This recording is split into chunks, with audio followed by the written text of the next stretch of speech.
Zona téléphone.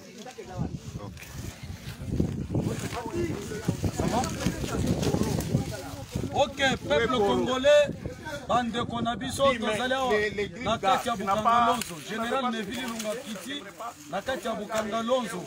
Toye en tant que ba communicateur ya investigateur ya masolo ya Fachi Beton, toye na kati ya Bukangalonzo, oto banda koyoka kaka eloko moko esalami kuna to na régime ya Fachi Beton. Biso moko tokiti na terrain bandeko. Oyo boza komona sima na biso oyo eza matiti te. Eza nde masango oyo Fachi Beton na nzela ya ministre ya agriculture otolobi mwana mboka Joseph Kasongo asali. En tout cas Kasongo wa maweto. Kasongo weto. Fachi Beton. Donc bandeko maskambu tomoni tokuti masango en désordre. Masango oyo soki buki yango mbangu te ekopola. A moins que baninga baloba ke nazokosa.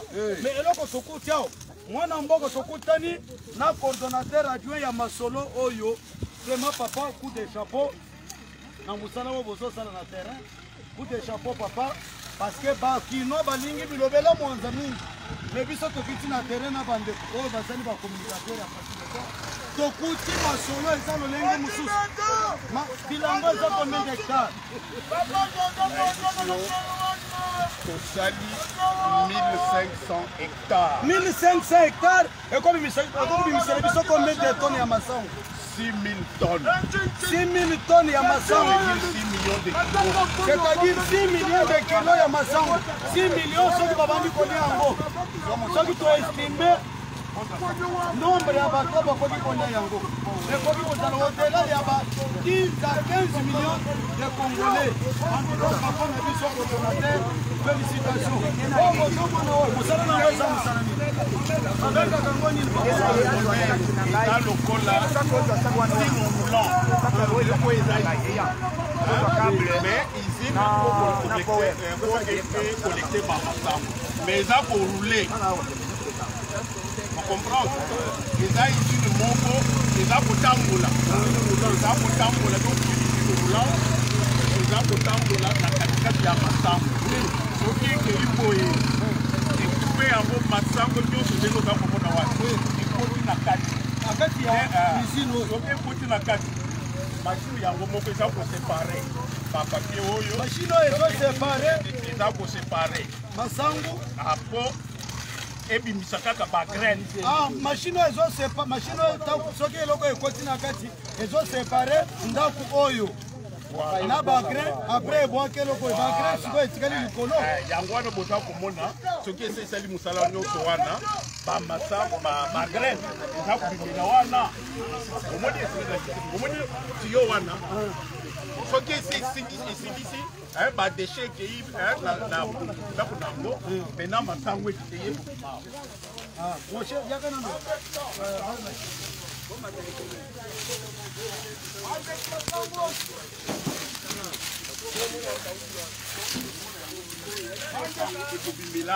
Matio oyo. Ici onde zobuka masango ezolamba ezolongola ba poso. Etiki grand kuna likolo. Siko ba grand wana nge kopitelao. Ko camion na biso green car. Oyo za na kola entonnoir ou réservoir. Oui. Et koti kuna. Oui. À peu près jusqu'à 10 tonnes ou 15 tonnes, ça dépend, 14 tonnes. Maintenant, green car, la bisowan, tracteur oyo, et pour tracter yango. Et qui n'a pas tant, et c'est que ça va na biso, na silo, mais avant il stocké, parce que maintenant, l'air dengue, pardon, la tawana, la humidité. Oui. Alors, la humidité wana, pour esa la près ya malili. Tango lisango za likolo ya nzete, eza na mwa malili. Sikoyo nani izino bukaka longoli mbuma bakei nango ti kuna na izine mpona kotanda yango na moi te tokotanda na moi te équipement mosusu équipement mosusu ya modelo tobendaka yango séchoir bakokotisa yango kuna toujours yango na systeme yango ya moto ekokausa lisusu po elongwa na 24 humidité po ekomaki na 12 à ce moment-là na 12 sango wana bokoki koconserve yango même pendant plusieurs mois sans que ebeba te oyo omonaka banyama wana tout ça barespecte banorme wana te ya koloba humidité ya combien humidité ya 12 basalaka yango kaka bai pe bai c'est ça la particularité. Ok toyoki sikoyo ndeko na ngai yo okoki mpe kose présenter oexplike mpe biso mo moke toyoki cordon adjoint ya masolo oyo ezosalanalingi nabakisa yebaka ke équipe na biso toza kosala sous la supervision ya coordonnateur na biso Mathieu Ungudi nayebisaki ye qu'il est empêché. Coordonnateur principal Mathieu Ungudi aza na Kinshasa aza empêché. Oh, azali chef d'équipe. Voilà. Ya masolo izo salema. Mais équipe na biso, nous travaillons la bomoko. Tout s'est fait. Oyazala ou yazala te. Tout s'est fait. Tout s'est organisé pour que Moussale Salama indépendamment d'individus. C'est ça qui fait même l'efficacité du groupe. Voilà. Il faut boyer Baketuzana Mokozi qui nous a aussi très bien encadré, qui a fait que tout le monde a des résultats. Mwamba oyo totamboli na ye mpona koankete parce que bakino baza na bilobaloba mingi oyo tozomona social te nazo explike bino ke masango oyo soki babuki yango mbangu te ekopola na bilangawa masango eleki ebele bomoni izine oyo ezobuka masango ezali awo tosengi na tata mokonzi baizine oyo ezala ebele pour ke mosala ekende liboso mbangu mwana mboka koloba mpe nini okose présente ngai komona ngai Jeunesse Tani Koronga Mbubu naza agronome responsable chef service agricole les chauffeurs de ben merci na mosala esalami awa la lomba on se fait na bacondition ya technicité na caractère industriel mais qui peut nous orienter pour repérer là où il est? On n'avait pas son numéro de Mathieu Ungudi na komona coordonnateur on est avec Koro Numbi na komona coordonnateur Félix Kanyama tozani sur place na terrain awa na komona coordonnateur de bangono so 4 ndio batu encadrer biso ba jeune congolais agronome o isali ke musala oyo nous a réalité au petit sur terrain voilà un peu yango wana bon okolo banini pona likambo esali bilanga ndenge salami bon bilanga oyo ndenge salami na ba condition salami soki mutu aza lelo ata na province ya Liège donc akoza la lelo na Jamblou biso tozasha kokoma kuna pe batinga musu baleka kuna okomona ke bilanga esalamaka na Jamblou yango esalami awa lelo bilanga esalamaka na Jamblou yango esalami awa lelo bilanga esalamaka na Namibie bilanga esalamaka na Pointo na Luanda yango ezosalama lelo na Zambie yango lelo ezosalama awa likambo ya kokamwa bandeko biloko tomonaka na bapays mosusu wana faci beton ye nango na mboka na biso bilanga esalemi na manière moko vraiment professionnel awa toza na masolo kaka ya professionnel bilanga oyo ezali nautaki koyebisa binoke biloko bozomona nsima oyo ezali matiti te ezali masango eza plus ou moins bilanga tozotala soki tozokalkule plus ou moins ekozala 1750 hectares nayebi te soki ekosilela lobi lobi soki babuki masango toye awa mpona lancement officiel ya récolte ya masango awa na kati ya Bokanga Lonzo me makambo tokuti awa ministre na biso ya IDPS oyo tozo féliciter na musika biso moko toyaki na ndenge na biso toye kosala enquête pe expertise pe kosala oyo babengaka espionnage tango toye tokuti masolo mususu. Nous avons compris que Félix Antoine Tshisekedi Tshilombo asali musala ya makasi. Peuple congolais, apaisez-vous. D'ici une semaine ou 2 semaines, masango ekokota na kati ya marché na façon kosakana te. Fatima! Na pesi mo le message mwana mboka cordon JC Mwamba oyo totamboli na bango. Ya kolobeza ebele te parce que yokason na général Neville basi basilisi masolo nyonso. biso moko tolobaki tokokite lelo tokoya na Bukanga Lonzo toyoka makambo ya Bukanga Lonzo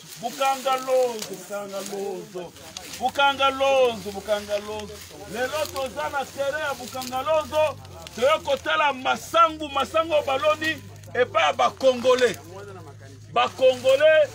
oyo bana mboka basali musala ya makasi baloni plus de 1600 hectares ya masangu biso moko toyaki ato enquêter vraiment totondi topesi félicitation na bana mboka nyonso oyo basali musala oyo ya masangu et puis tokozanga koféliciter te parce que basalaki na supervision ya excellence ministre de l'Agriculture, nous avons cité Antoine Joseph Kassonga.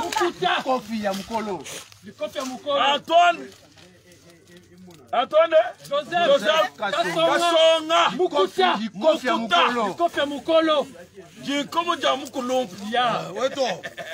Joseph Kassonga.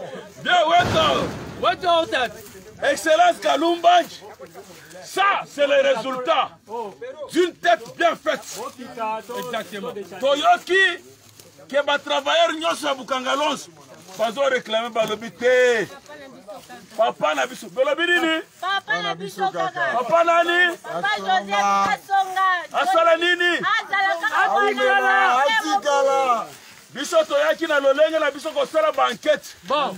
Na ndenge na biso. Bon. Et comme sikoyo soki osali bo o lieu quelque chose. Toye loko moko te. Toye biso moko ba communicateur, général. Bon. Général Neville, toza na Moreno, ya Tchango, toza na Yokason, toza na Yembe, le créateur de Fatiba. Béton est aigle. Jissez-moi, Mwamba. Toye hâte au vivre réalité. Cher excellent chef de l'État, Fachi Béton Aigle, Tosengiyo de toute urgence avec tout respect, avec révérence. Au titre de la Bicho Bato, ministre de l'infrastructure, Banzela Zate, Biloko Ekopola, Eleki Ebele, Soki Balongoli Yango, Ekoti na Basite la Kinshasa, Masango Ekokita, Zala Ekosila Bato Bakolia Bakotonda, Lolenge Yokaso Alobaka, les patrons de Yokaso Bato Bakosumba en désordre. En désordre. Bana pe bakosumba. Bana pe bakosumba en désordre. Lelo, Nazala Makambo Ebele Kolobate, j'ai dit, je vous remercie. Natikali Mwana Tchango, le coordonnateur en charge de la mobilisation et implantation du collectif le Parlement debout, Union Sacrée, Bar, Tshisekedi, Fachi Béton, Aloba, Moreno Stéphane. En tout cas, Toyokaka. Sango ya Bukanga Lonzo lelo biso moko toye ko découvrir yango ngana za mwana changu mais lokola na ye en tant que communicateur toye ko tala makambo balobaka eza ya solo ou bien eza lokuta mais to komi na terrain biloko aboye nan to mona ngona Kongo te Fachi Béton en tout cas oza béton ya solo to sengi na yo ministre de l'Agriculture Asai Musalo yo naba coordonnateur, naba agronome, naba to nyonso baosa na Bukanga Lonzo. Vraiment basali musala oye monani na miso ya batu. Pe Fachi en tant que président de la République to sengi na yo urgence pona makambo nzela parce que masango nezawa to ebite so ebimana Kinshasa ndele. Alors urgence nzela po nzela na basala ata mabanga baboka nenu masango sa nini ebima Kinshasa. Peuple congolais masolo bino boyoka ka Bukanga Lonzo. Mais na ebisi bino que lelo na Fachi comme réalité. Lelo na Fachi comme réalité, ça le sous masolo te comme réalité. Comme masango ngo zo mona na miso. Lelo bomona lokola nzamba za zamba te mais ali matsango. Awa masango za andezone. Aso Fachi ozana yo béton, otika la kaka béton. Na Congo, asante. Ben Afrique, azoza yo moko. Moko la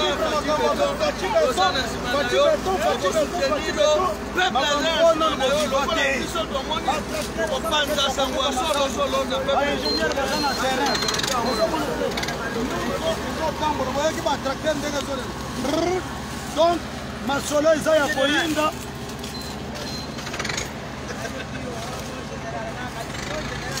oyo ngai na bamilitaire boyonde en général napesi osikoloka merci ngai naza général attaquant ya bacombattant ya ligue pesi mpe naza molobeli ya faciba Général communicateur, attention. nazali communicateur ya idps toye po totala makambo ndenge totambola toyoki biso moko tokiti na terrain na kati ya bokanga bonso tokuti donc awa ozali bamambo ya bokanga loso vous voyez après avoir récolté oyo aza agronome maike bango nde basalike masolo après avoir récolté le maïs, la moissonneuse batteuse, et maintenant il y a l'arrivée des green cars. Green car qui arrive, juste pour prendre le maïs récolté dans la machine moissonneuse. machine moissonneuse machine yango oyo ezwi masango awa masango nyonso bazobukabuka yango ti sikoyo botala kuna masango bambuma wana tala ezokende na ezolonga na tiyo ezokota na badane bino moko bozomona c'est du jamais vu mateko oyo ana esalama te omoni tiyo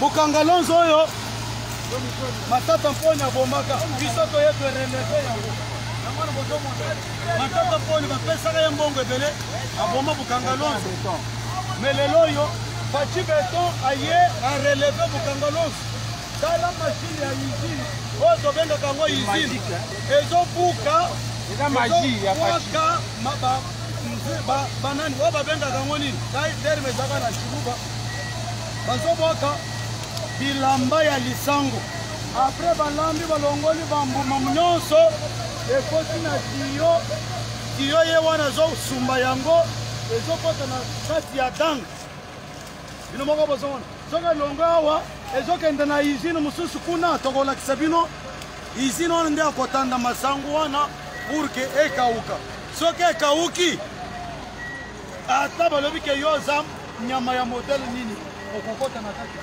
peuple congolais esengo ya modele oyo vraiment ya komonaka makambo ya boezoleka toza vraiment na esengo makasi botala bomona ndenge nini ezali kopompe bamasango bomoni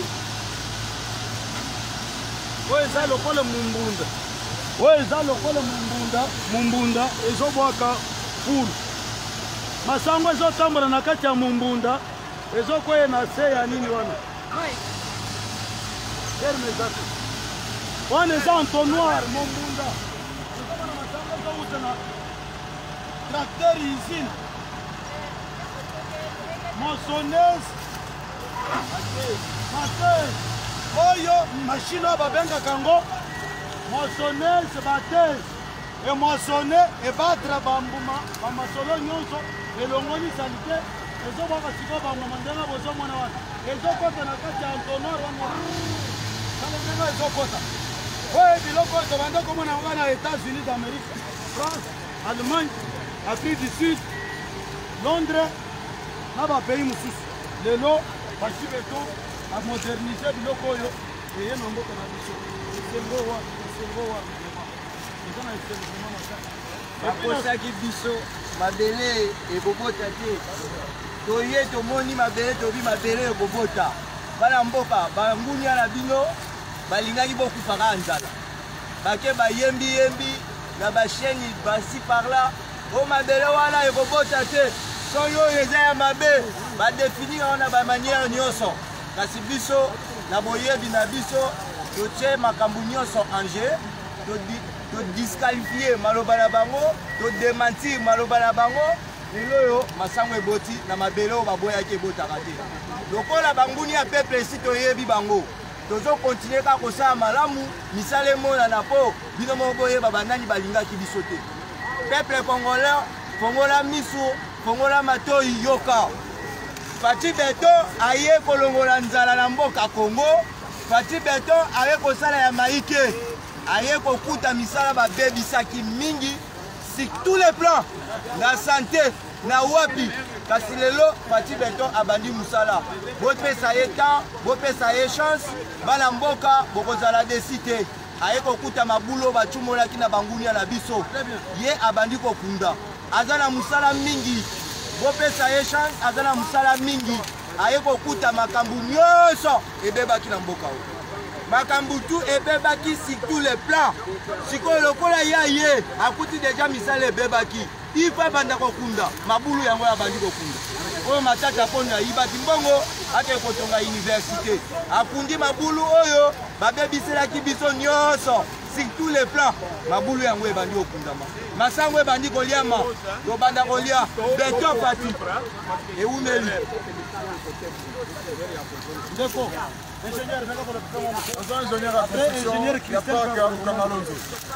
Mon président de la République, Fati Beto, Fati Beto, Zela Eza Mabe, Mokonzamboka. Et comment tu reçois ma banga, Basima et Beba Kosopa. Nous travaillons en coordination, n'a pas si mbote na coordinateur na biso, Papa Mathieu Wongodi, n'a pas si mbote na joint naye, Maman Odile Numbi. En tout cas, président de la République, nous sommes biso dans Zela, Zela Kobeba. Donc comment on voit que ma banga, donc Zela moi-même et son massang. Merci vraiment Fati Beto. Ingénieur Christelle. On va faire mon week-end de Ronanga et pendant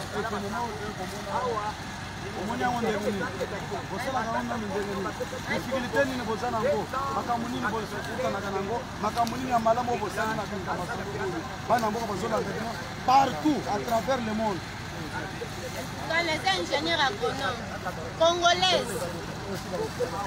Na congolaise on azali mwana mwasi ingénieur ndimi kopanda na esobe pona na bénédiction ya peuple congolais na social ya mboka o président na biso alobi ya aza pona social naza mama social na ndimi kopanda na zamba nasala bilanga po bandeko nanga baza na Kinshasa basala nini balianga nazofournir bango tokutana badifficulté ebele mais tomekali kolobaloba te tosalika na badifficulté wana moi résultat yango tolingi koloba mingi te mais résultat nde emonana po koloba mingi nde mabe ngai nazopesa mbote na coordonnatrice na ngai Mama Odile Abeja saye mystique une femme courageuse lokola biso yenda former biso coordonne biso Mathieu Wongudi saye technique mobulu nazopesa mbote na cordon na ngai cordon Kanyama le coordonnateur chargé de la commercialisation yenda zala makambo koteka yende mutako mema biloko nyonso na Kinshasa napesi longonia pe na cordon na ngai Deyo Sagasa yenda simbi finance toza ini na kati ya Bukangalonzo tolingi masolo ekende liboso Fati Beto tala bana mboka bazala volonté ya musala tozala volonté ya musala ministre na biso aponi bajeune batata te bamama te alingi kaka bajeune basala oyo evre bacongolais misango mutu ezali te masango eza ti na suka ya boye na totikala komona te eza evre mindele te congolais nde azosala makambo nayebi te soki bomoni chinois awa eza kaka bacongolais bomoni mpe sud-africain awa te eza kaka bacongolais musala oyo esami na maboko ya bacongolais donc naza na esengo mingi mpona koremercie lisusu chef son excellence monsieur le président de la république monsieur Antoine Tshisekedi Tshilombo y compris ministre na biso ya agriculture monsieur Kasongo vraiment naza na esengo mingi na coordination na bango nyonso na salue lisusu Mama Odile Numbi oyo azali coordonnatrice ya exploitation musala na yo emonani na coordonnateur Mathieu Wongudi bango nyonso équipe napesi bino losako longonia musala na bino emonisami o bonyokolamaki ntango molai mpona kobimisa production toza na posa ya baaccessoire agricole toza na banje na biso toza na pota ya bachari bofournir biso bosoutenir biso même 100 000 hectares toza capable ya kosala yango soki toza na moyen na maboko volonté ezali courage ezali sagesse ezali technique toza nango na maboko tolingi bopesa biso oyo bamoyen toza nango posa boekipe biso na matériel oyo wana basud africain batika eza babiloko tomona baéchantillon toza na badifficulté bandier agricole baaccessoire agricole nde tolingi eya force ezali tosala mosala mpo bana mboka bayebalia mpe mbote. Le président doit venir. Nous avons besoin du président de la République. Il ne peut jamais rester à Kinshasa. Il faut venir, président. Nous avons besoin de vous. Venez récolter le maïs que nous avons fait avec 1000 difficultés. Vous-même, vous venez. Venez récolter le maïs, monsieur le président. Nous avons besoin de vous. Banamoka balingi présence na bino na Bukangalozo. Yoka base. Oui, la base à Bukangalozo. Yoka base à Bukangalozo. Yoka base à Bukangalozo. Tosengi boye. Président na biso Fatih Beton. Na bi ke yoka ka base nyonso. La base suis kana kisasa te. Oyo eza représentation ya base na yo ya makasi ya Bukangalozo na kata pa kao. Eza bana ya Rufina, eza bana ya Changu, to na région na misala out.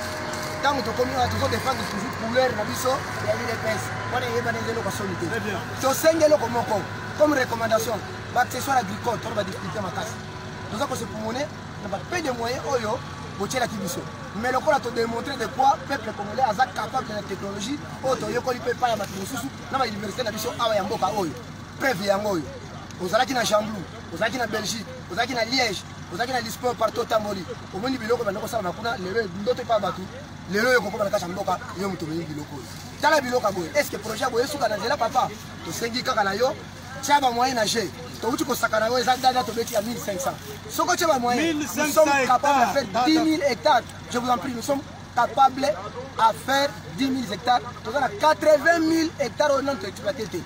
Jusqu'à là, on n'a même pas 5 000 hectares. On a une première démonstration à 1500 équipes. Mais ce qui est moyen, on a 10 000. Et ça, il y a pas.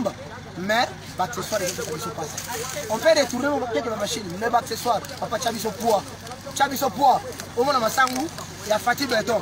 Massangou, il y a béton. Massangou, il y a béton. Nous avons un service national. Nous avons un partout. Nous avons un partout. Massangou, il y a béton. Bana mboka bozali komona pona bao bakoti sika toza na kati ya Bukangalozo oyo matata ponya zofongola mbanga zoloba di n'importe quoi abebisa mbongo bapesi alia toya otokoti ba engin ya malonga ezate le peu de moyens qu'on a trouvé avec l'appui ya ministre excellence ministre ya agriculture mwana mboka Joseph Antoine Kasongo papa moko ya boanya aumela nakuti toyena ndenge na biso pona kosala d'abord enquête compte tenu ya bilobela mwanza ya ba congolais toye tokuti Félix Antoine Tshisekedi Tshilombo les peu de moyens qu'il a mis à la disposition ya ba agronome ba ingénieur ainsi de suite au bozali komona ba sali d'abord une petite démonstration il y a plus ou moins 1500 hectares biloko bozomona oyo ezali matiti te ezali nde bilanga ya masangu soki babuki yango noki te ekopola yango wana tosengi d'abord na chef d'équipe na biso aloba akose présenter mpe akoloba mwana mboka mbote papa ngai kongo na ngai monsieur Lazare oyi naza parsec ya ministre ya agriculture na memi délégation ya bacommunicateur ya parti baya kovivre bango moko en live parce que oyo eza œuvre ya Fatih Beton ministre alobaka mingi te alobaki ke mpona récolte il faut Fatih ye moko na base na ye baya korécolte yango wana nde avant ke Fatih ye moko akita na terrain même ministre parce que eza œuvre ya ministre te eza œuvre ya Fatih Beton nde bacommunicateur le plus important ya UDPS batiki un échantillon baza ebele mais quelques-uns sont venus baye ko se rendre compte il y a mosala oyo moko na bango oyo batindaki na kati ya gouvernement asali yango nde tozali kosenga na président de la république ye moko oyo eza œuvre na ye ba ingénieur congolais omoni mwana mwasi na bana mibali ce sont des congolais tokeye pa ya bapaya te mbongo moke oyo bapesaki ministre asali mosala oyo oyoki mbela ya bakongole ndenge bazobelela yaka production oyo eza production na yo yo moko oyo ya korekolte le peu de moyens qu'ils ont bazomange baaccessoire bamateriel mbongo eza te yo moko nde kosimplike otala ndenge nzela eza inaccessible récolte oyo ekokoma na Kinshasa te bandundu ndenge nini il faut bamoyen yango nde tozali kobelela yo Fachi Béton, le peuple d'abord, yaka yo moko na terrain, au vivre en live. Merci. Merci beaucoup, Mwana Mboka. Ndeko na biso par sec, Papa Lazare. Wazali par sec, ya Excellence, Monsieur le ministre de l'Agriculture. Merci beaucoup. Bino moko boyoki. Masango eza ebela, on a évité ce que Roma Kinshasa ndenge nini. Banzela eza te. Il faut que chanzela na disposition na bango. Toza pa na ba opérateur ya masolo. Oyo baloni masango. Oyo baloli mabele kolongola matite ainsi de suite. Bango moko topesa bango baloba. Mwana mboka mbote. Mbote papa. Merci na parole vous pesinga na pesi président na biso longona makasi asimba biso alanda musala o biso tozali kosala biso tozali ba opérateur o tosali musala o na mukangalo. On a bourré mabele toloni misala yango ezomonana. Acha biso maboko asunga biso musala ekende liboso atemisa pe ba konzi na biso bazo memisa biso tosali na bango musala elongo. Na pesi bino mbote belé. Merci beaucoup. Papa, on a dit que l'opérateur, c'était le minimum. Vous pouvez vivre les cambos, vous pouvez vous monater. Mais nous pouvons vous monater. Mais tous les gens tous les matériels mingité awa na mukangalonzo. Donc la bino boye awa en tout cas vous sala makasi omeka osunga biso to sala misala oyekenje biso. Misolo biso to sala te ko ba mindele ba ya oboye. To sala ba ingénieur agronome basé belé awa na RDC. On a dit que les gens sont mis à l'autre salle, mais mon message est sali 1500 hectares. Nous sommes agronomes et congolais. En tout cas, tous les amis ont été tous les comme. Botala nanu 1500 hectares. Masango baloni yango 3 mois ya pamba. To komi déjà na masango. Babandi ko buka dans 3 mois ya pamba. Chef de l'État. Biloko ko sala yango. Le peuple d'abord yango. Il faut que tu aies des moyens et na kati ya oto bengi milanga. Surtout awa na kati ya Bukangalonzo ndeko yaka boye. Awa na kati ya Bukangalonzo. Il faut que tu aies vraiment des moyens. Peuple congolais, il faut pas congolais pour la Nazareth. Il faut pas congolais pour la Nazareth. Il est passé mon retour. Il le connaît sur mon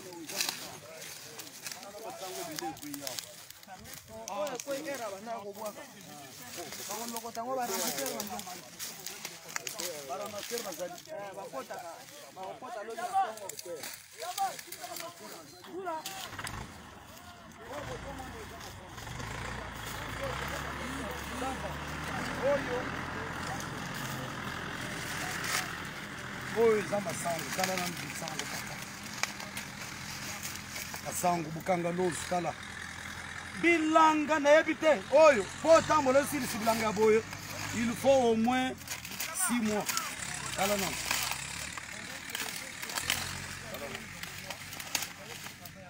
tala non non so bozomona oyo eza matiti te eza bilanga général ne vila kiti na terrain pona yokaki mingi. Il fallait na kita na terrain Bukangalonzo eza na ndenge nini na kuti bien sûr matata mponi il faut kangama mbongo ba pesa ya lié ba enjeu ezate mais o eza quelques petits moyens au chef de l'état chaki na disposition ya bande konabiso o to lakisaki bino to bengi bango ba ingénieur agronome wana mais botala les pelles de moyens bango bazui tala non partout Masango oyo na yebite heureusement que anje wana to lakisibino wana o eseke yiwana nde ezali kobuka ezolongola ba grain na banzete bomoni sikoyo dang masango oyo basali lelo ndambuka tala ekozala ta 3000 meka bachango anje yango nekei kotika na izine kuna tango bakokoma nango na izine kuna izine sikoyo ekoseche masango eséche masango ntango ekoséche nsima nde bakoki kokamata masango wana basaleli bino semoule ou bien basaleli bino farine simple. Peuple congolais botika bilobela mwanza. Le président de la République Félix Antoine Tshisekedi Tshilombo azali kosala musala ya façon ya masekite. Biso ba communicateur na ye toza na terrain pe to kolemba te. Oyena lokuta biso to collection vérité. Bilanga yango tokuti FCC babomi service oyo. Tokolakisa bino ba anje o bango batiki. Vous allez regretter. Toye biso moko en tant que ba communicateur po toye banana batongo bilangango makambongo izana no ndenge nini. Ndebo moni toye na terrain nyonso oyo bandeko na ngana zo kamwa